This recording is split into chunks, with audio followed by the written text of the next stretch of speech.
right now on 5 on Your Side at 10. Tonight, life-saving thread, how a text saved a Missouri boater's life and how it can help you in an emergency. We might be springing forward this week, but our temperatures are falling back. A big cool down and shower chances on the way. But first tonight, losing control. Some Jefferson City legislators want to put the state in charge of the St. Louis Police Department, and they're blaming Mayor Jones. He's turned the police department into a political creature, and it's not supposed to be political at all. How the mayor is reacting tonight. Good evening, I'm Ann Allred. Mike Bush has the night off. Just hours ago, the Missouri House of Representatives approved a bill with bipartisan support allowing the state to take back control of the St. Louis Metropolitan Police Department. The state originally took control of the department during the Civil War era. In 2012, voters returned control to the city of St. Louis, and that move became official in 2013. This new legislation still needs approval from the Senate and the governor's signature. 5 on Your Side's Laura Barczewski is live tonight with reaction from both sides. Laura. And the bill's sponsor says that he believes state control is the only way the city is going to get a handle on crime. The mayor heavily disagrees, and the chief she put in place believes in local control.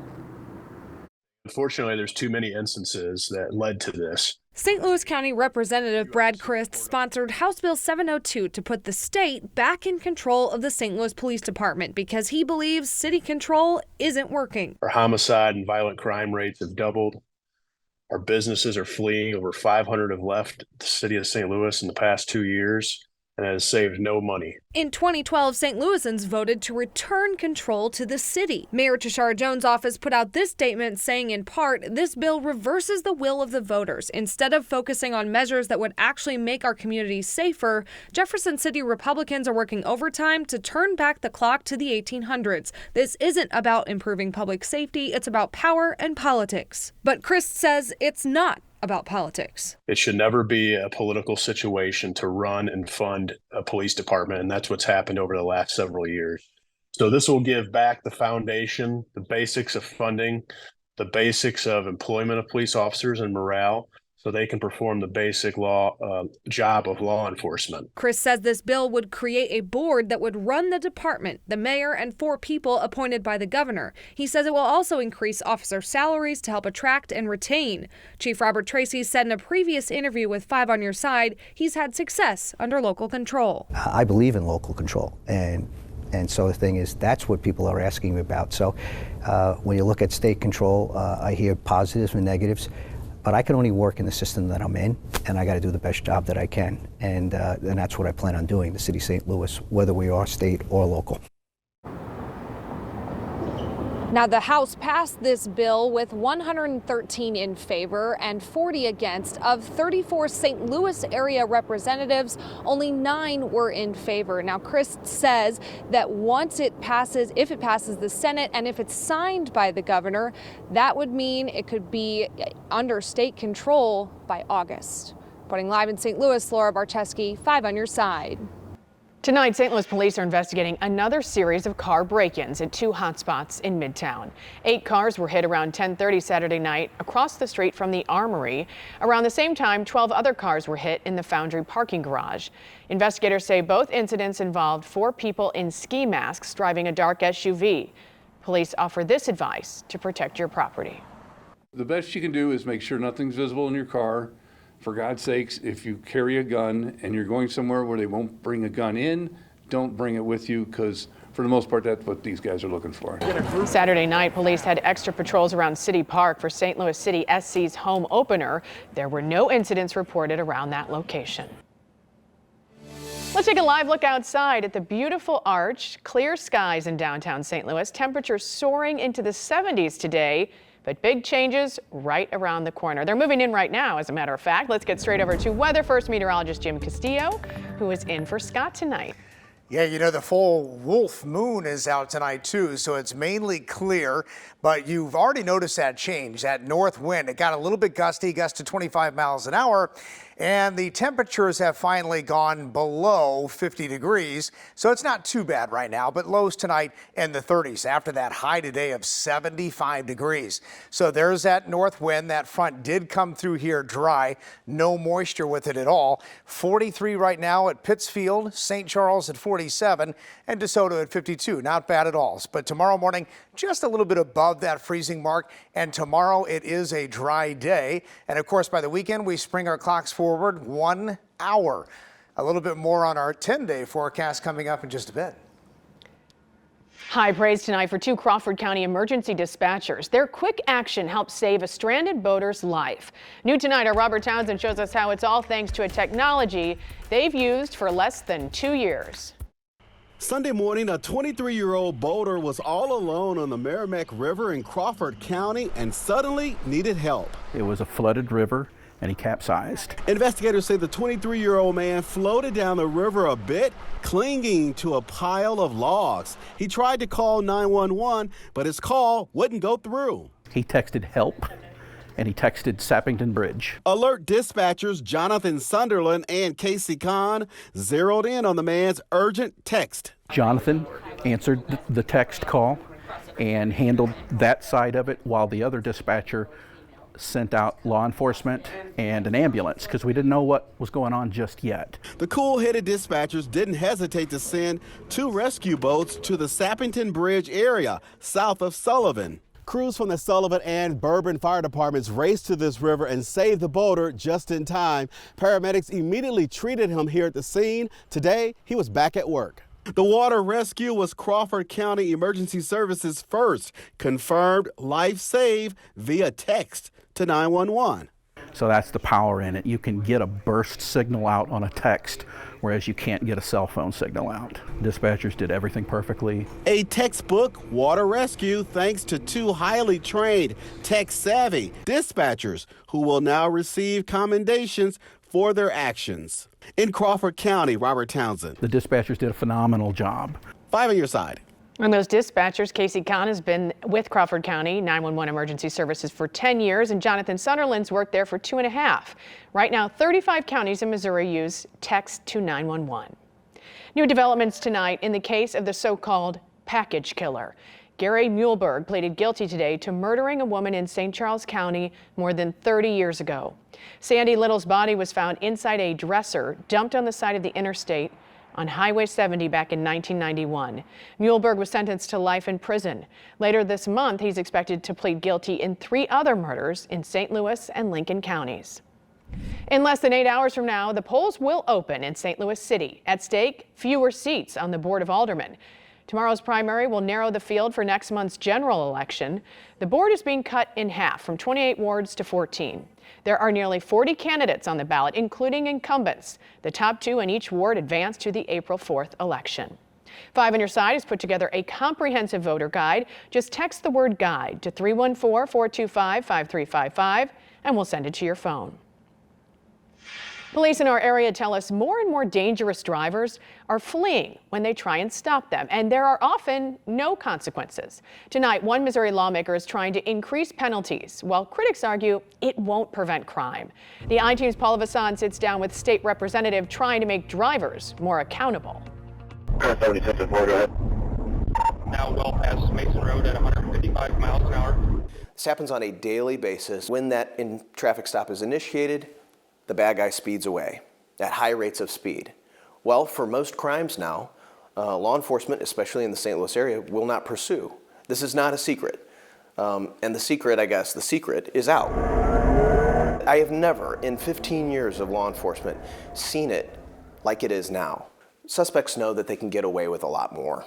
And what we would notice is that when they were in certain jurisdictions, like St. Louis City or St. Louis County, they would drive 100 miles an hour or more with no police officers behind them.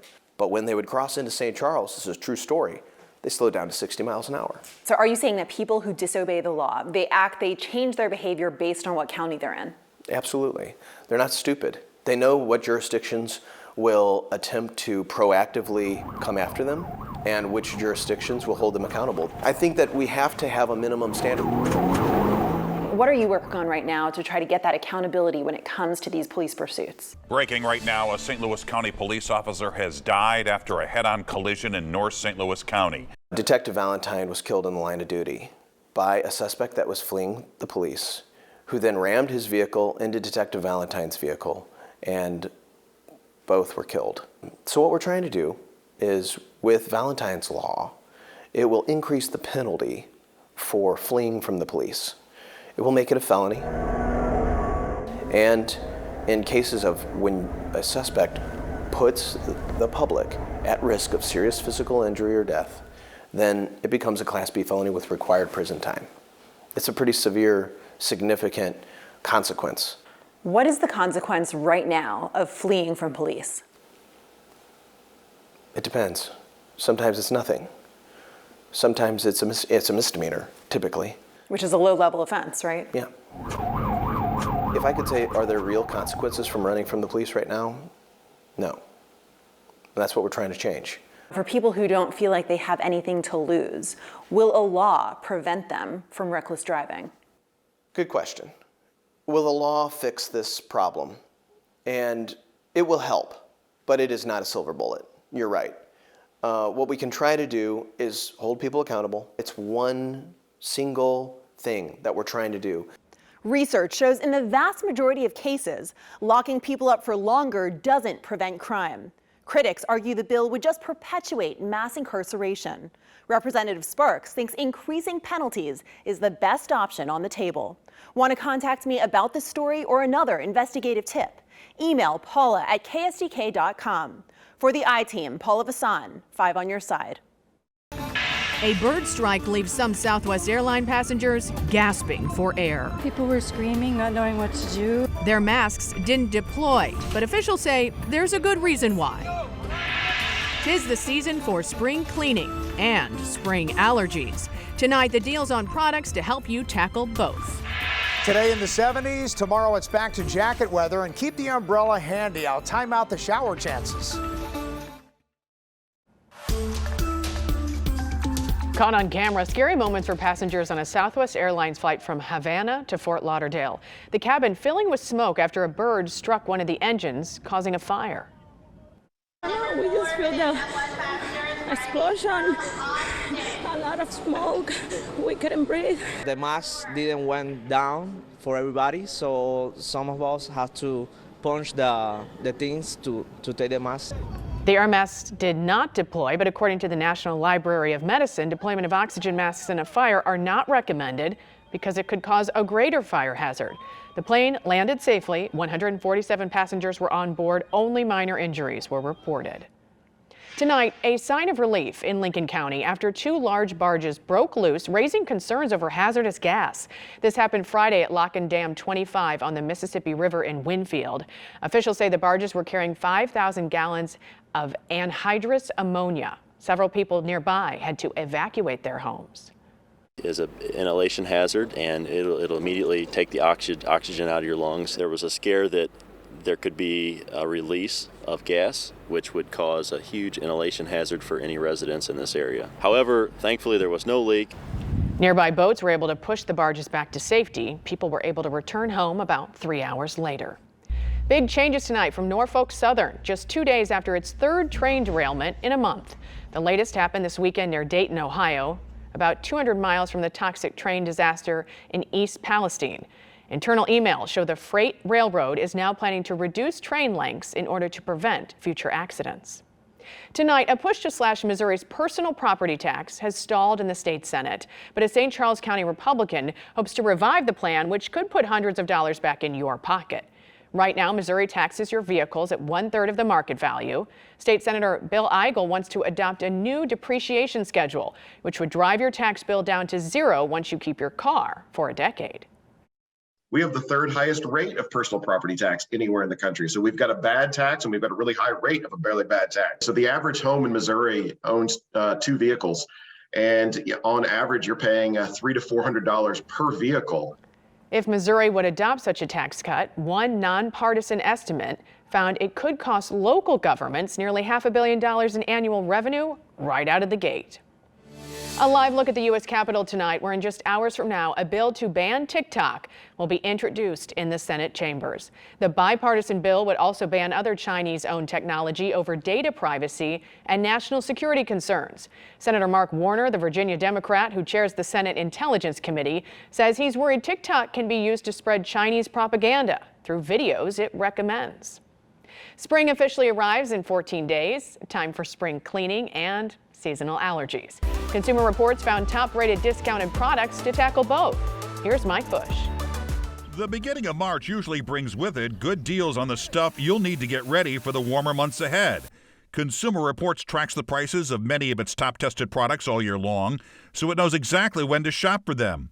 Here are the top products to look out for in this month's best time to buy. March is the first month of the year without any major shopping holidays, but there are still opportunities to save on something you might need right now. Our research has shown that air purifiers and vacuums tend to be especially affordable this month. The Samsung JetBot AI Plus is on sale for as low as $679.95 at Samsung. CR says this robotic vacuum is an all-around champ in its test for cleaning carpet, bare floors, pet hair, and the edges of walls and corners. Next, nip spring allergies in the bud by keeping pollen at bay with an air purifier. This Blue Air Protect air purifier is as low as $380.99 at Best Buy. In CR's test, this air purifier received excellent marks when removing dust, smoke, and pollen. Be the first in the neighborhood to have your lawn looking fresh this season with a new string trimmer. This DeWalt string trimmer is now as low as $195.16 at Amazon. This battery-powered trimmer aced CR's test and is a great overall value. And don't forget about items you can save money on now that you can use for those cooler March days and then stash away for next year. This Vornado space heater is as low as $159.99 at Amazon. CR says this is the best overall performer of all the space heaters in its tests. For Consumer Reports, Mike Bush, 5 on your side. Consumer Reports also says March is a good time to invest in replacement windows. Meteorologist Jim Castillo is in for Scott and joining us now with the Weather First forecast. Jim? Yeah, it looks good. So it's the full worm moon. I said wolf. The worm moon. And why do they call it the worm moon? Well, so the worms, it's getting warmer and they start to resurface. So I did see one in my driveway after 3 inches of rain. Oh, there you go. So there it is. So it's the last full moon of the winter. And of course, spring officially begins on the 20th. So it is severe weather season. We had, again, some tornado activity. What was it, about a week ago? But severe weather is, it's a severe weather awareness week. And what we're going to tell you tonight is how to get your warning. So remember our 5 on your side app. You can get that and then set up the notifications. Make sure you turn those on and you'll get a warning whenever they do pop up. Of course, no severe weather is expected tonight or this week, which is good news. So have a weather radio. That's another good idea here. That'll wake you up. And cell phones, turn on your emergency alerts and keep that cell phone close. All right, so no severe weather tonight. Camera shaking just a little bit. You can see downtown St. Louis. And some of those wind gusts to about 25 miles an hour. But that front moved through here very dry. It was 75 today and the dew points were up, but we didn't have the total ingredients for any kind of severe weather or even rain in the area. Now we're getting that cooler air. So here comes that north wind. It'll relax a little bit tonight, but just widen out the shot. We're watching the Rocky Mountains. So another area of low pressure will start to move moisture in here tomorrow. So mainly a cloudy day on Tuesday. And then watch this. It looks like the rain actually holds off until we get to maybe Tuesday night. I'd say after 10 o'clock. And then what is this, you say? Well, it might be a little winter mix in the morning on Wednesday. It's a brief winter mix and temperatures should stay above the freezing mark, but something we'll watch. And then it's a dry afternoon on Wednesday. Then most of Thursday's dry until we get to Thursday night. Another chance of just plain rain showers. But there it is, 75 for that high, 49 for the low, and 53 and 34 are the averages, and 85, by the way, the record, so nowhere near that. 48 now, that's not too bad. North wind at 15 makes it feel like 42. And then here's that future cast. The cloud cover again tomorrow to start. And then as we get into the next couple of days here, we'll just have waves of shower activity, but a lot of dry time in there. Here's the 10-day forecast. 53 tomorrow, 45 Wednesday, probably the coolest day. Then Thursday, that late day rain in here, 51, about 50 Friday, 51 on Saturday. Chance of showers over the weekend, but it isn't a total washout. And switch your clocks forward an hour before bed Saturday night. We're lucky that happens on a Saturday. We'd be in trouble if it happened from a Sunday to Monday. Yes. All right, thank you, Jim. Frank, what's coming up? Wait till you see what Jack Flaherty did today in Jupiter. And you know what we have tonight? Jack Clark and Tom Niedenfuer together again. I will explain next. The Sports Desk is brought to you by Jim Butler Chevrolet, the Midwest's #1 Chevy dealer, 10 years running. I am a St. Louis homer and admit it, but let me say this. If Jack Flaherty is the Jack Flaherty of 2019, and there's no reason to think he can't be, this team can be scary, as good as anybody.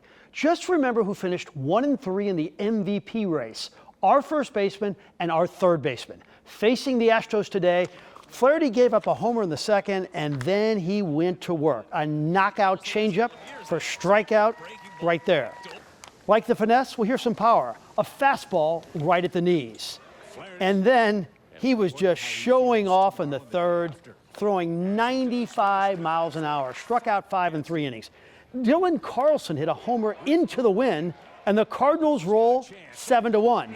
Mike Claiborne joins us every night during spring training. Mike, what'd you see with Flaherty today?